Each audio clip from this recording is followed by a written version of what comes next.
Morning, Em. Good morning. How are you? I'm okay-ish. Alright. I'll see you later. See you later. The show has been kind of autographed by more or less everybody, and this big space at the back has been reserved for me. So that's what I have to do today. That's one of the things on the agenda, certainly. But no, it's very, very strange to come to the end of it. Very, very odd indeed. I don't know what I'm going to do. It's just weird. It just doesn't really seem real. It's just, yeah, I don't know. I mean, it was certainly a very unconventional childhood, but I wouldn't trade it for anything. It's been unique. We've been here 10 years now, and yeah, I suppose in those 10 years you do a huge amount of your growing up, and it's been amazing doing it here, but it has been slightly odd at times as well. But I think I've turned out slightly odd as a result. But I'm quite pleased with that. I wouldn't have wanted to be normal ever. One of the real pleasures of making these films is seeing all the kids, Dan, Rupert, Emma, grow up. I mean, you could never have predicted the way they've grown, but they've remained great people, and they've become the most amazing young adults.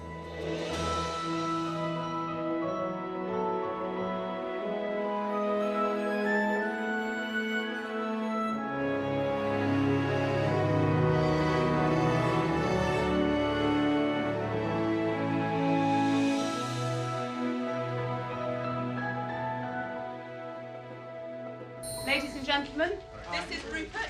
Hi, Rupert. This is Daniel. Hi, Daniel. And this is Emma. Right, now put yourself on the arms a little bit. Daniel.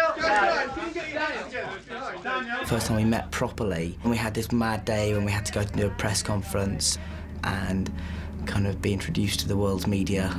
Now, do remember they are considerably younger than most actors that you're usually firing questions at. I just ask you to respect that.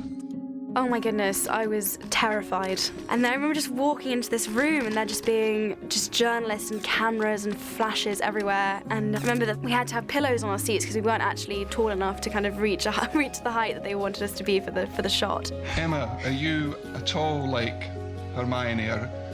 Well, I'm not top form goody two-shoes, no. But I'd like to be top of the form.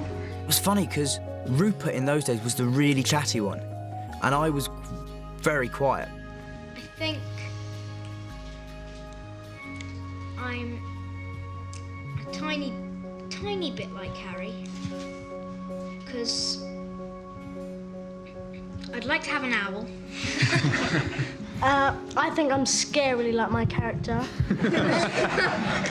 So I live in a family of 7. And I've got a red-headed sister, and I live in a borough. I remember feeling a little bit nervous, but it was just a really exciting time. I'll never forget it. It was amazing, yeah.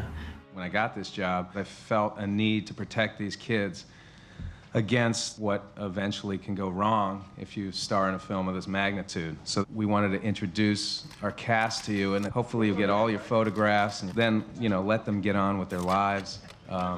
Let them get on with the making of this film. Where shall I put you? Yes, Gryffindor! One of the philosophies I always had, because I had some bad experiences in the past, which was cast the parents as well as the kids. So when we met these kids, we met their parents as well and realized that their parents were wonderful people and they were looking out for their kids' best interest. The part that wasn't easy is the fact that they were extremely inexperienced in terms of being on a film set. Same thing. That sense of fear when the hat comes alive, okay? Their first instinct was to smile and laugh a lot and look at each other with this look of, how did we get here? Just wondering what your expectation of what being in a major motion picture was. In the early days, it was just... We were too young to really understand what it all meant, I It think. was just fun, really. It was just... For me, anyway, I was just kind of just having a laugh. Wait a second, you guys are both smiling. Try it again. Still running. Everybody. This is my first script from the first Harry Potter film. My mum was clearing out her office the other day, and she found it at the bottom of a pile of something. And it is bizarre because when you go through it, and I've, you know, highlighted all the lines, then I don't know what I did, really. I just sort of learnt my lines and learnt the ends of the other people's so that I knew when to come in. That was it, really, because I was 11. Footsteps! Footsteps! They were fearless. Fearless. That was the beauty of them. They're just playing their fantasies. It's a game for them. It's not a profession yet. Oh, come on, Harry. I didn't know I could speak parcel tongue. You know, I think actually in terms of acting, I was quite a long way behind Rupert and Emma. But I was amazed by how completely at ease I was in front of the camera. I don't know where that came from, but I think that was one of the reasons I got the part, is that they knew this wasn't a person that was going to suddenly get on set and start crying and freak out with the enormity of it. Because I had no idea of the enormity of it. I probably would have started freaking out, but I just, you know, you don't think about how large something is when you feel like you're right in the middle of it. You start to feel sick and you get on your hands and knees. Okay, and then I'll tell you when to start spitting up slow. Ron, say something. And my approach was always make them feel as comfortable as possible, because the only way I'll get a good performance out of these kids is if they felt comfortable being there. So there was no swearing or shouting, and that, believe it or not, has maintained, even though the boys are all hairy and so like that and turn up in very expensive sports cars. I remember early on, obviously, the crew quietened down endlessly when we came on the set, due to the nature of swearing and us being so young and angelic. Guys, you were terrific on that last take. Give me the same thing again, okay? Chris was always keen to make sure we were children first, and then professionals. For me, it was very important. I wanted them to have a sense of fun in being there. When we were all growing up, quite rightly, we couldn't be trusted. We all had to have a chaperone, because one for each of us, which I think maybe we should have had two, because if they'd outnumbered us, maybe they would have had a better chance. You saw nothing. One of the hair ladies, Ethna, she had this tape machine, and you could write out what you want to say, and it would come out like a sticky tape kind of thing. And we put on one tape, "Kick me for £1.50," and we stuck it on the back of Robbie Coltrane's back. And then he found out, but no one knew it was us. Robbie Coltrane had a very smart phone. And I'm very good with phones. I don't have one myself, but I've played with so many other people's phones that I've kind of picked up a lot of stuff. And I turned Robbie Coltrane's phone language into Turkish. One time's in potion lesson with Snape, who was really scary. I was just doodling with my quill in the book. I drew this rather unpretty picture of Alan Rickman, and as I was drawing it, Alan Rickman was standing right behind me, and I was so scared. The picture wasn't nice either. It was, I think I exaggerated a few of his features. I won't go into detail on that. But he was really cool about it. I think he even kept the pictures. I made him sign it, and I have it in my possession. And I'm very fond of it. Number two, there are all these notes going around, then we just put them in a pen lid and we throw them across the room, and so we get the note out and read what it said, like, I fancy so-and-so and all this kind of stuff. And Chris Columbus, the director at the time, he got hold of one of them, he intercepted it, and he read it, and he started giggling to himself, and then he put it in his pocket and was like, if you don't want me to read that out, and I know a few of you don't, then you're going to get on with this. So we got on with it, and we learnt our lesson then.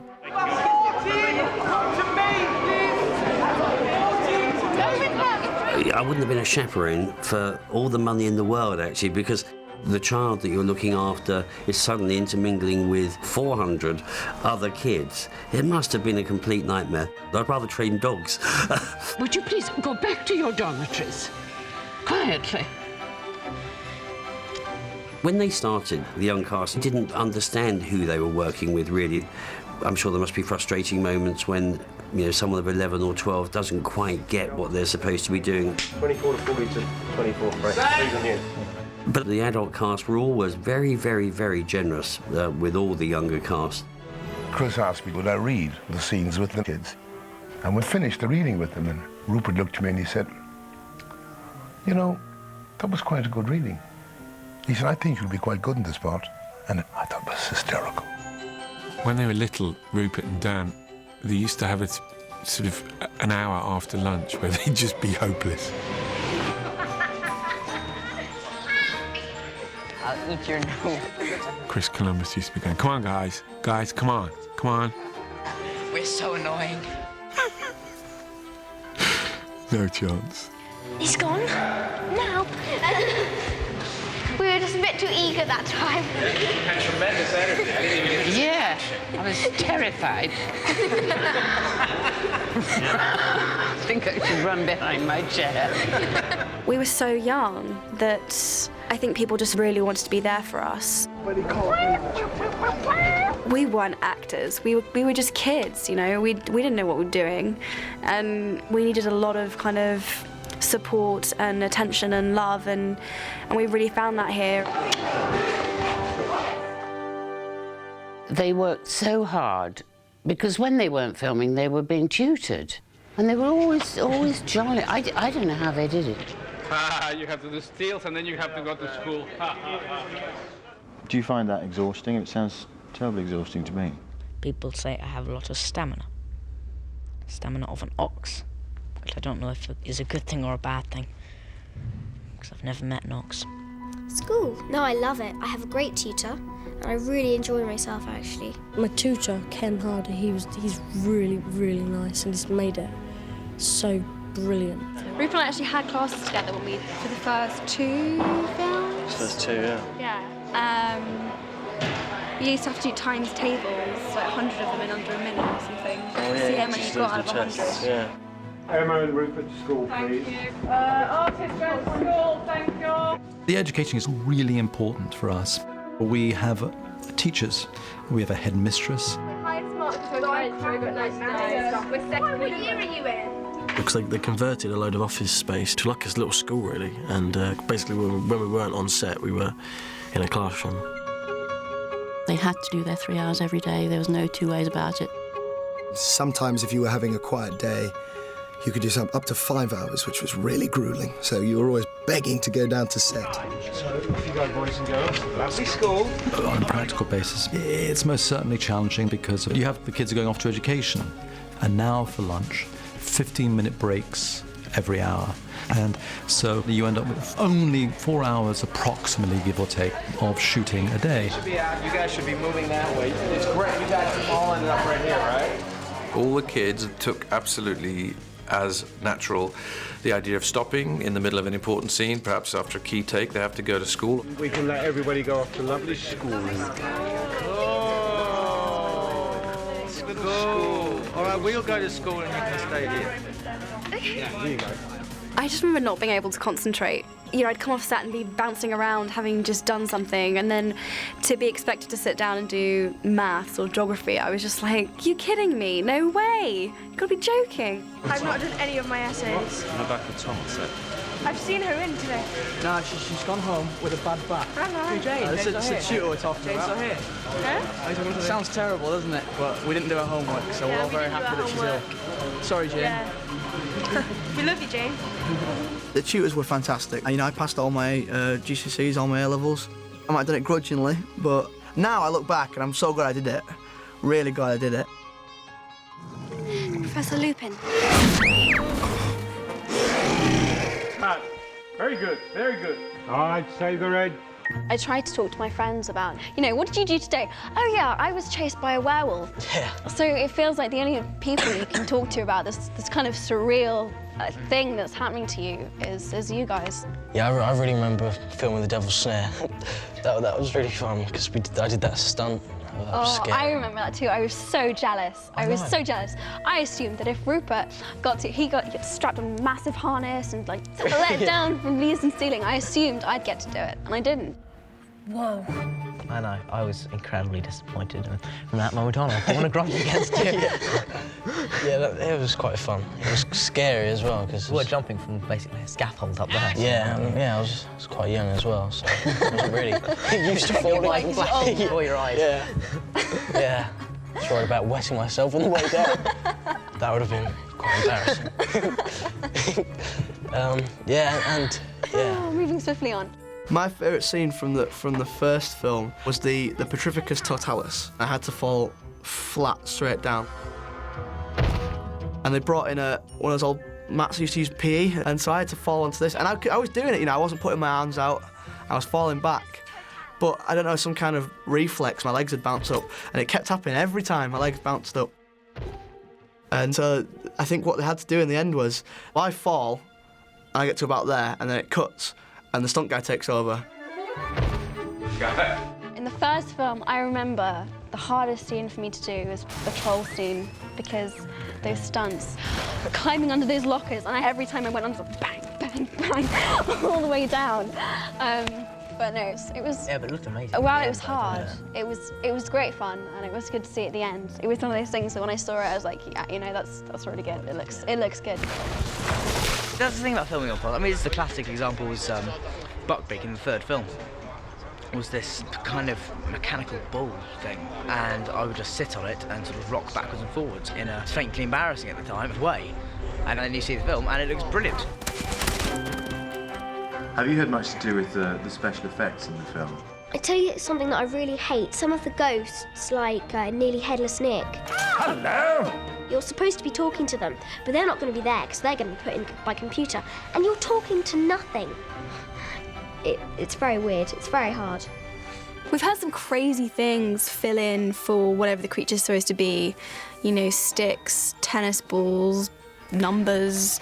It's different every time. So we have to be quite careful, though, because sometimes, you know, if someone's waving a broom at you that's meant to be a snake or something, it gets a bit absurd, and then you just start laughing and you can't really take it seriously. One of the great things about casting young kids, or having young kids, is that they have a great imagination, and they may have been fighting battles, but it wasn't there in person. But they dealt with that with a plume. I mean, they never even questioned it. Swoop, 1, 2, up! Maybe that's because that's all they knew growing up on these film sets. Can you tell me how much each of you grew from the time filming started? How much taller are you now than the filming started? Emma, have you any idea? I have a very good idea, actually. I grew 3.5 inches, and that was not even at the end of the film, so I was really surprised. So that was pretty cool. I'm normally really short, but I've grown. How tall are you now? Pass. Have no idea. People often ask me, you know, aren't you going to grow out of your character, or isn't Hermione going to grow out of you either way? But it's perfectly timed because it takes a year for the film to be filmed, and so it's going up in years, so it works. So I'm growing up with her, if you know what I mean. I am taller than you, or I will make myself taller than you. Okay. Why are you so determined to embarrass me? I am not determined to embarrass you. I'm determined to be taller than you are. Same thing. In what ways have you changed? The thing that's changed least is probably my height. I've probably gone from about, I don't know what I was in the first film, I've probably grown about a foot in 10 years, which is annoying, really. I think I've changed quite a lot physically, because when I first started, I had a round face, and it was sort of right for the character, and then I sort of grew up a bit. I sort of lost a bit of weight, and so I had to wear a fat suit for a few years. So it's very odd to look back there and see me with this sort of chubby-faced little boy with a girl's voice. It's only when you kind of look back on the early ones and you realise how much you've changed, because it is quite strange, yeah. Do you mean changed physically or changed as a person? Everything, yeah, I think physically and in every way. What was interesting to watch was before your very eyes, they're all getting a bit taller, all variously dealing with whatever, pimples and homework and all of that, and they were growing as young artists and young performers, and you could see them acquiring knowledge as they went. Good one, good performance, Ruth. Good one, Dan. And Emma, great performance. When we heard Chris wasn't going to come back for the third, it was quite sad because we really got to know him. It was obviously the first director I'd ever worked with. Don't go. I must. It's quite scary to think who would be coming along to replace him. Harry. Yeah, we need it. Yeah, okay, shut up. Yeah, no, Alfonso was great though. He was really sort of energetic and he was crazy. So we really liked him for that. Go for it. Yeah. Cool. I got these actors in their turning point. They were turning 13. So they start getting conscious and aware of becoming actors.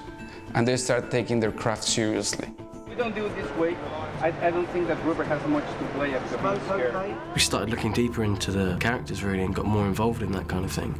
I asked them to write an essay about the backstories of each one of their characters.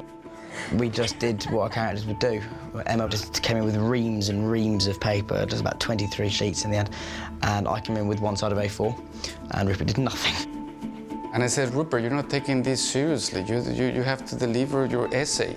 And he says, no, I'm taking this seriously, but Ron wouldn't deliver his essay. I said, okay, you nail it. That's your character. You're going to see footprints leading to that rock. We are? Why is that? Because he walked to that rock. What does that have to do with the scene that we've been doing? By the third film, I was starting to feel relatively confident. But in those days, I was still so much finding my feet as an actress. Okay, let's go back to that position, please, and let's do the exit. Ready, guys? How have you changed as an actor? I think I'm a lot more... I think I know what I'm doing slightly more than what I did in the first film. Slightly. What you did, that is better. At the beginning, Daniel was so insecure. And he was so excited about working with Gary. And he was just observing him all the time. I think I'm doing everything wrong. Look at this guy. He says, hey, stop observing. Just be yourself. You know, see, like Gary, in a way, he's just concerned about how he's delivering and how he's listening to you. But you're innocent. And you know it. And that'll do. And I think that was the point in which Daniel started approaching acting in a different way. That's very good. You know what it is? Because I was almost unconscious. For me, it was a big step forward with him, because on 3 I went, okay, yeah, this is what I want to do. I want to be an actor. Like 3 was when I made that decision. Ready and go, Tom? Alfonso was no longer treating us like kids. He was very into the serious side of things, and I think it's definitely helped us all grow up as actors as well as people.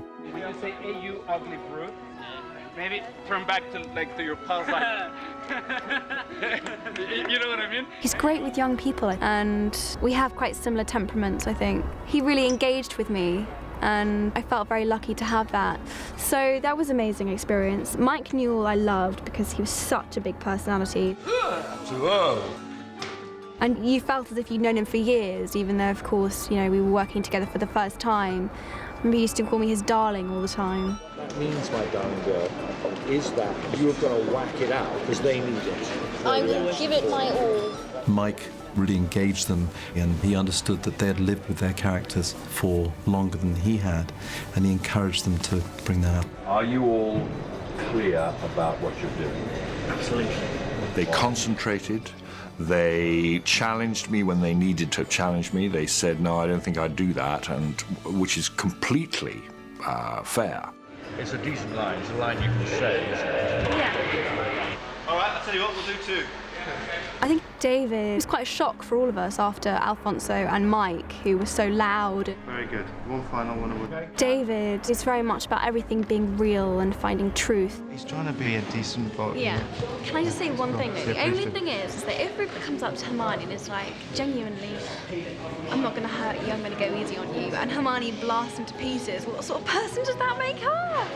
Well, except his. Yeah, you're right. I don't want to do that. That would be terrible. If I love the fact that they're curious and ambitious, and that they challenge sometimes what they should be doing. And they're funny as well. They've all got a great sense of humour, actually.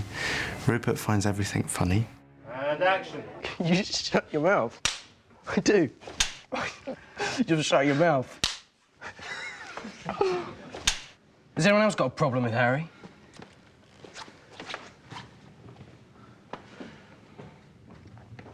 My gran said it's a Daily Prophet that's rubbish. Sorry.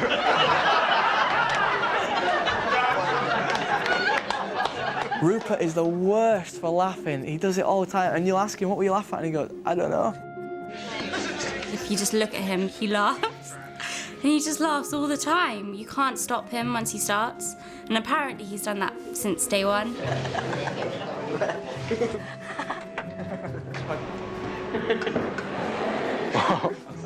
It's incredible, isn't it? It's brilliant. When you get really into something, he's hilarious. He's really, really funny. It was just so much fun. It was just every day, it was just playtime, really. The hormonal thing that started happening, it was great to use that that energy, that rush of energy into the whole thing. There was one time where in this room, actually, Michael Gambon and Alan Rickman, and I think Alfonso was kind of coordinating it, took the opportunity to play a practical joke on me. Really, really funny. And for you? Yeah. And the whole of the Great Hall is sleeping. It was very good because it was a bunch of sleeping bags, and Dan has us to have his sleeping bag next to this particular girl that he fancied. Action! For now, let them sleep. We've just done a take, right? We've just finished a take, and it's taken ages to get it. In our dreams, we enter completely our own world. You know, it's completely our own world, and we like to swim in the deepest waters and fly. They had put a fart machine into my sleeping bag. This hall echoes. And Michael Gambon had actually been pressing it during the take, I found out.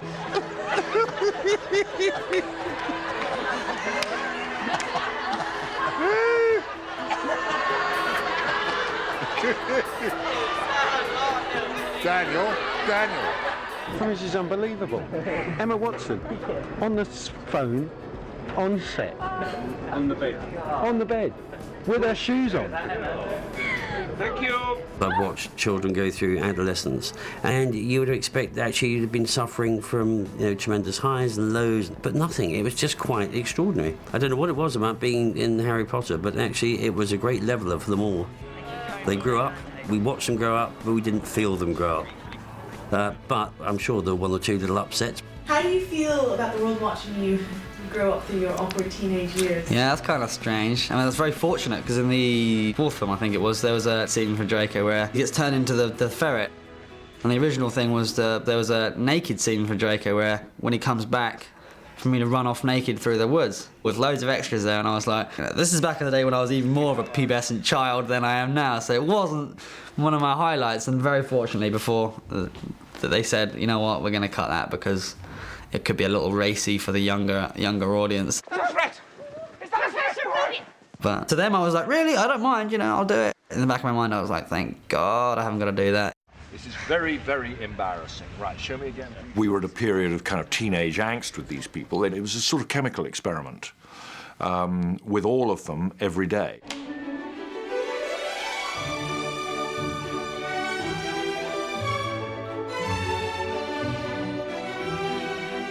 The Yule Ball was interesting. It was a prom, effectively, and we spent 2 months learning to dance, which is not something I would ever do at all.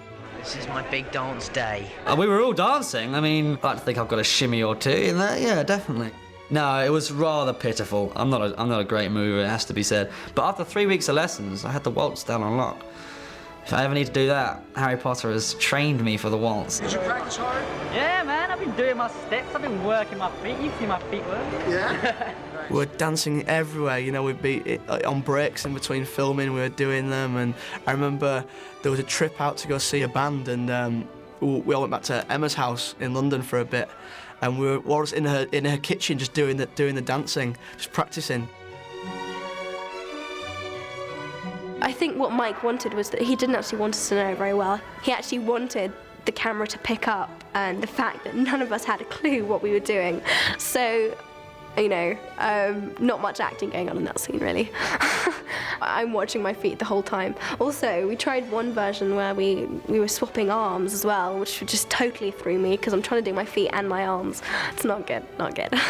I'm actually a really fantastic dancer, but because Harry's not very good, I felt I should play it down. So everybody to number one, please. Play the kind of self-conscious, not quite sure what I should be doing. I'm actually a champion. How many times have I done it? I don't know.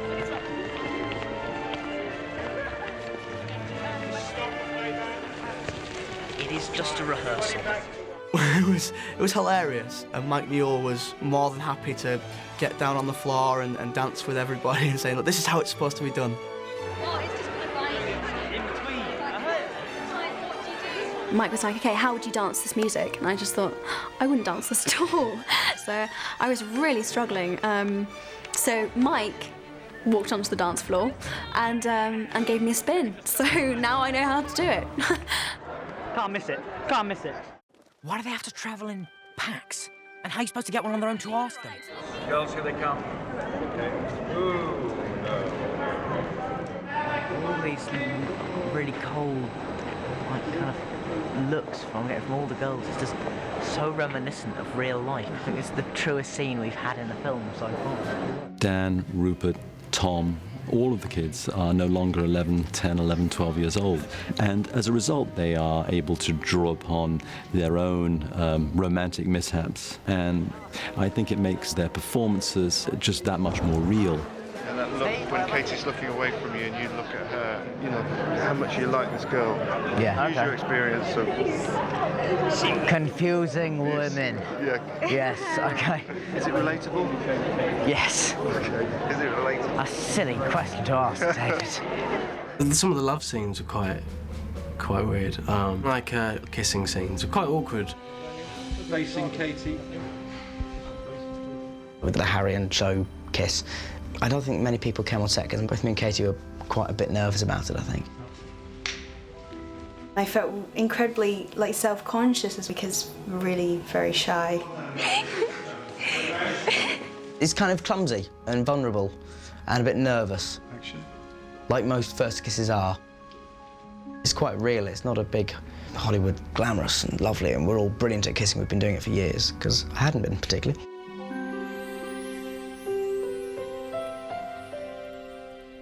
Well, how was it? Wet. Jess, how you doing? Good. Jess, who plays Lavender, we'd only really met a few times before we kissed. And it was quite an embarrassing scene because there was like 100 people in the room.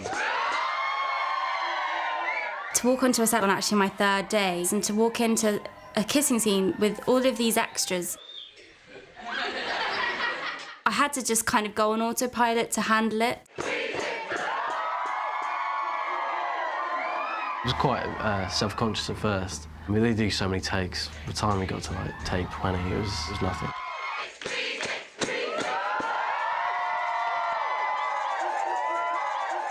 I always thought that Hermione and Ron would be together. Always. I'm Hermione Granger. And you are? Ron Weasley.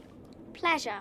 I can remember being in Emma's dressing room and she said to me, I'm going to have to kiss Rupert, aren't I? And she was completely fine with this. She could see where things were going. And I said, well, actually, if they remain true to the books, you'll have to kiss both of them. And at that point, it was way too much. You know what? I had, because she'd grown up with these two boys, so, oh, God, I have to kiss Dan as well. And she fell off the sofa laughing. It was so sweet. So I'll have a look at it, because we're doing the kiss this week between Ron and Hermione. What? Doing the kiss between Ron and Hermione in the Chamber of Secrets. Yeah, David kind of sprung it on us one day. He said we're going to be doing that tomorrow. And, yeah, I was dreading it, to be honest. Rupert and I are so fond of each other, and the fact that we have such a strong friendship is what makes it uncomfortable. Because if someone is literally like a sibling to you, you've grown up with them, then put in a situation where you have to kiss them is just really awkward. Okay, here we go. I think we kind of built it up into this kind of really awkward, horrible kind of thing. Rupert was like, I don't know how we're going to do it. And I was like, I've got no idea either. Do it, Rip. Come on, mate. I know you can. Come on. They're like brother and sister. They were both very nervous. Emma's very smart. She decided if she was going to avoid 27 takes, she was going to get it right the first time. And we're about to roll, and I just see Emma brace herself, and I see that conviction that she's got, where she goes, I'm not going to mess around here, this is it. Rupert hadn't quite reached that same point, and I think Rupert wasn't quite expecting it, and then she just went for it.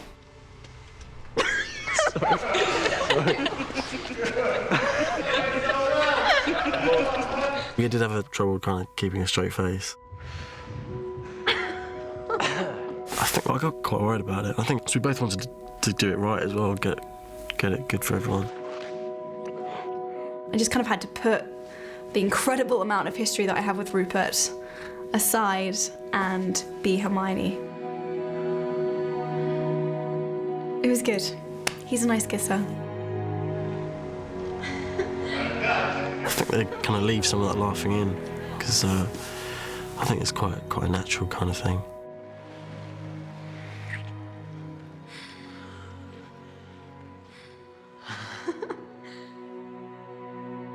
Don't the three of you just sort of want to be famous?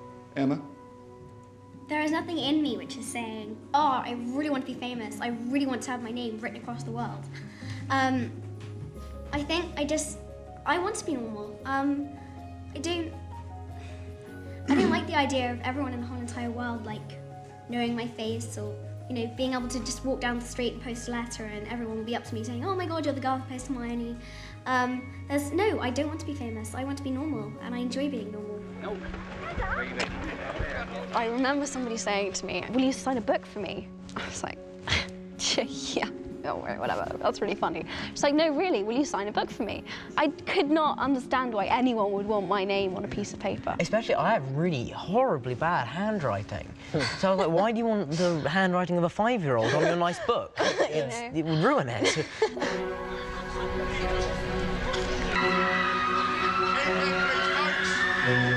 I've never really kind of got used to it, really. It's always been not that real to me, all the kind of getting recognised and stuff. We spend so much time here in Leavesden, and we really kind of function in our own little bubble. I'm not treated like a famous person here. I'm treated like an actor, but not necessarily like a big celebrity. Like, everyone knows me here, no one cares. You know, it's all very relaxed around here, so I don't get treated differently. I think if I did, it would really affect me, and I don't think I would enjoy it very much. I'm wondering, Yeah. were you store your wand? Oh, you see? See? I've brought kids to visit this set, and Dan always takes the time to come over and say hello, make sure they're having a nice time, ask them about themselves, because they become speechless, they become catatonic with, you know, they're so intimidated by meeting Harry Potter. How do you feel about getting older? It's fantastic when I consider the alternative. One of the great things this place teaches you to communicate. Daniel was brilliant for that, because there's no one on this earth that he couldn't speak to and make them feel immediately comfortable. All that stuff is great, and like meeting people and fans and all that is lovely. And anyone who says that it's not is po-faced and a bit miserable. I remember just doing some stuff for a Harry Potter tour, and these people came over to speak to Oliver and I, and a little girl who was about 6 or 7, and she was really she was shy but still chatting. And as soon as she saw Tom, she couldn't go and see Tom because she was like, "That's Malfoy, he's evil, I can't speak to him."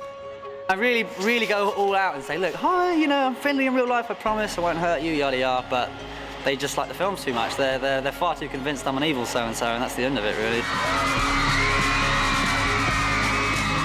I don't really feel really that famous.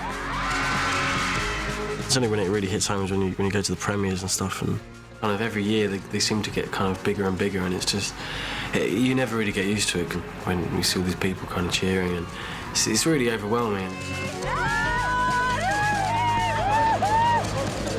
If the press are being a bit intrusive, I do have moments of going, oh God, should I just run away and like grow a beard and have plastic surgery on my face? There have been a couple of moments of that, but a couple of moments in 10 years is very good going. It comes with the amazing experience. While it's sometimes frustrating, it's most of the time it's absolutely wonderful and fantastically fun, you know.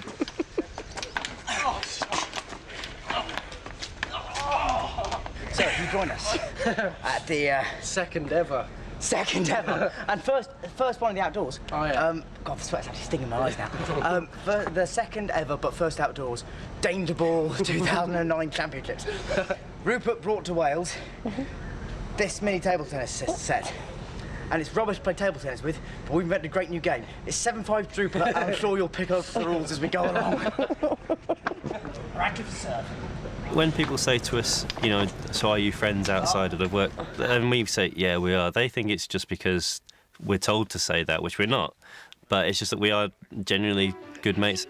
We've been with each other 10 years now, so it's like your school friends from back home. We've grown up together, and we know pretty much how each other tick.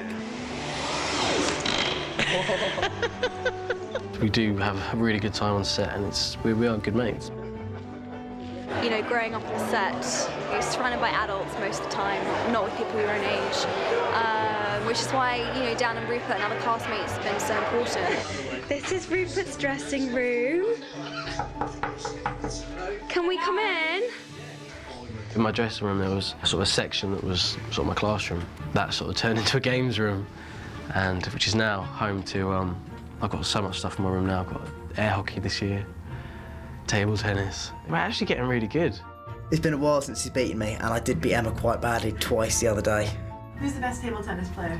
At the moment, I have to say, is Dan, because he's playing a lot more. And he broke my bat as well, my favourite bat. So, I've never been the same without that. That's a lie, that was years ago. And he breaks more than me. I've broken no, that was ages ago when I had one of my John McEnroe moments. Here's Emma, maybe she can. Oh my God. Oh, you ruined it! You trying to scare me? I was going to come behind you and give a kiss on the cheek. I love the camaraderie of a film set. You know, just that kind of, the jokes and just the playing around that you do all day in between shots is what makes it great. Come on, here boy, come on, come on. Here, is my dog. So this is, Dan, just this is about growing up on Potter. I'm just asking Helena about... She hasn't. About, She hasn't ever grown up on Potter or any other film. Any stories, anything you've noticed about Dan or any of the other guys that having grown up sort of with him? I know you've been on it since the last... He's got so much more handsome. He's really grown into a man. I've seen this person. He was a mere... well, actually, you know what? I only came You came on 5, didn't you? I only came on 5. I haven't really known him for that long, so he's exactly the same. He does seem unbelievably... He's more mature than me, I can tell you that, but that's not saying much. It's a running joke now how late I stay here after I get wrapped. Just because I love being here. And also, frankly, the most interesting parts of my day are when I'm not on camera, because then I actually get to watch other people doing their stuff, and those are the moments that you have to stick around for, because that's how you learn how a film set really runs. I've spent more time on a film set in the last 10 years than a lot of people do in their careers. So I have learned a lot, and I've seen how film sets work, and I would love to get behind the camera at some point. Hopefully I'll start thinking about directing or writing. So as it gets wider, the seats get smaller. I guess I want to work in as many different industries as I can. Music, film, fashion. There's so many things I want to do. If I had been an actress, I would have been quite happy. Doing this? Doing makeup. It's really fun. Originally it was Ice Cream Man. That was it, that was the dream.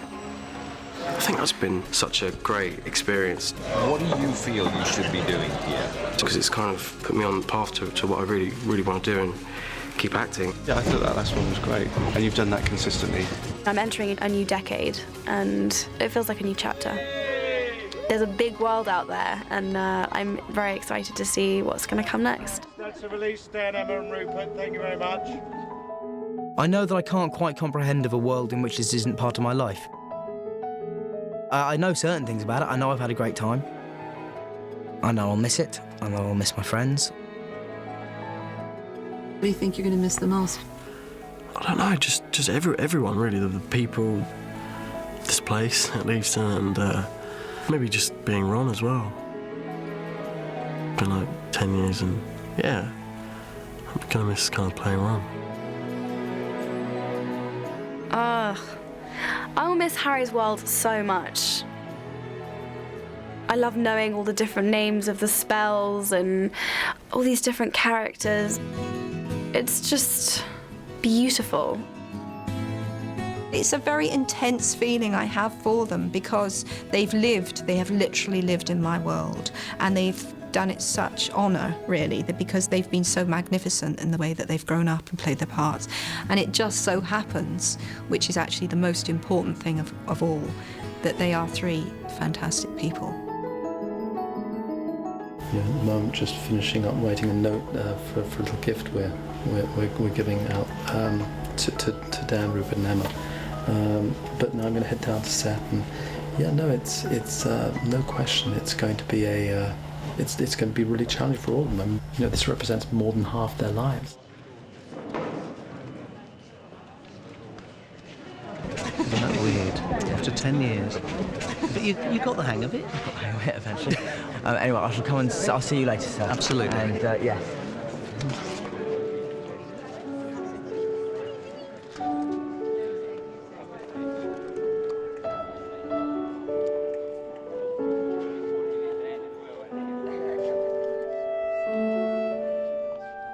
I wasn't kind of prepared for how it would really feel, really. think I kind of underestimated it slightly because it was a big deal, and just realising we weren't going to be together anymore, it was sad. Is this the last shot? This is the last shot. It's a weird shot to end the film on, I know.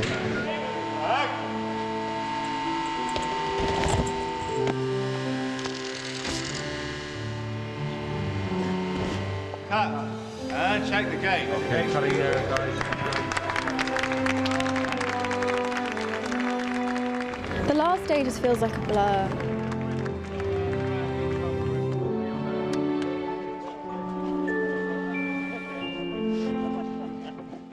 I don't think I'll ever work on something as fantastical and imaginative and creative as Harry Potter. I just don't think I will, which is sad because it's been a dream. It's wonderful. There'll never be a frame of any of these films that I don't look at and connect immediately to a memory of this place or of somebody who I met. I just want to say, I love this place. I know it's decrepit and it's falling apart, but from the shrapnel marks that are still in the flight shed from World War II to the studio's bizarre annual attempts to grow leaves in studios in sunflowers every year on that part. I love every inch of it, and this has been my life. And so it's going to be very, very odd, I think, for all of us, because I don't know what my day-to-day life consists of without you, all of you. And it's wonderful, and I just want to say that I've loved every minute, and thank you all very, very much, because you made the last 2 years possible. I mean, what an incredible experience. I just feel so blessed that I was chosen. I was given the chance to experience all of this and have this be part of my life. We were the chosen one, yeah. Yeah, we were. Yeah, very lucky.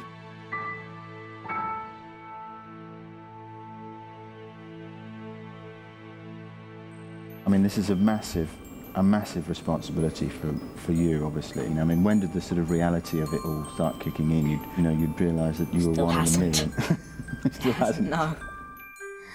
Probably a typical day is to get up very, very early in the morning, then to drive to the studios and get into costume, run down to hair and makeup. Oh, and I have breakfast before, so I don't starve the whole day.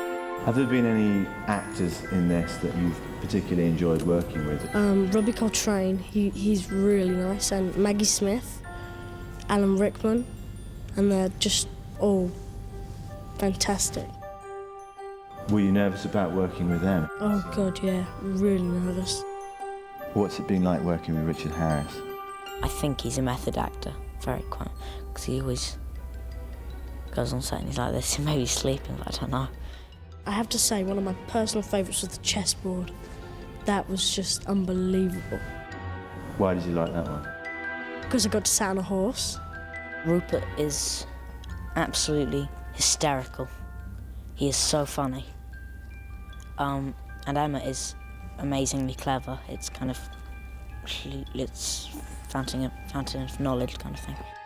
Yes, I have made very good friends with them, but I would like some female company occasionally, I have to say. I've been watching a lot of films recently, and I've been trying as hard as I can to make this as epic as like other films, like Shawshank Redemption and stuff. It is hard sometimes, but it's